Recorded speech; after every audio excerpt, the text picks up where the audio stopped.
Job, chapitre 15. Éliphaz de Théman prit la parole et dit : Le sage répond-il par un vain savoir? Se gonfle-t-il la poitrine du vent d'Orient? Est-ce par d'inutiles propos qu'il se défend? Est-ce par des discours qui ne servent à rien? Toi, tu détruis même la crainte de Dieu. Tu anéantis tout mouvement de piété devant Dieu. Ton iniquité dirige ta bouche, et tu prends le langage des hommes rusés. Ce n'est pas moi, c'est ta bouche qui te condamne. Ce sont tes lèvres qui déposent contre toi. Es-tu né le premier des hommes?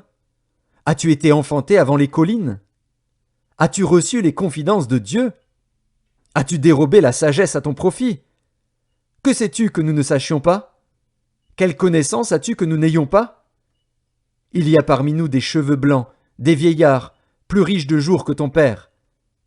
Tiens-tu pour peu de choses les consolations de Dieu et les paroles qui doucement se font entendre à toi? Où ton cœur t'entraîne-t-il? Et que signifie ce roulement de tes yeux? Quoi? C'est contre Dieu que tu tournes ta colère et que ta bouche exhale de pareils discours? Qu'est-ce que l'homme pour qu'il soit pur? Celui qui est né de la femme peut-il être juste? Si Dieu n'a pas confiance en ses saints, si les cieux ne sont pas purs devant lui, combien moins l'être abominable et pervers, l'homme qui boit l'iniquité comme l'eau? Je vais te parler, écoute-moi. Je raconterai ce que j'ai vu, ce que les sages ont fait connaître, ce qu'ils ont révélé, l'ayant appris de leur père. À eux seuls appartenait le pays, et parmi eux nul étranger n'était encore venu. Le méchant passe dans l'angoisse tous les jours de sa vie, toutes les années qui sont le partage de l'impie. La voix de la terreur retentit à ses oreilles. Au sein de la paix, le dévastateur va fondre sur lui. Il n'espère pas échapper aux ténèbres, il voit l'épée qui le menace. Il court çà et là pour chercher du pain, il sait que le jour des ténèbres l'attend. La détresse et l'angoisse l'épouvantent, elle l'assaillent comme un roi prêt à combattre.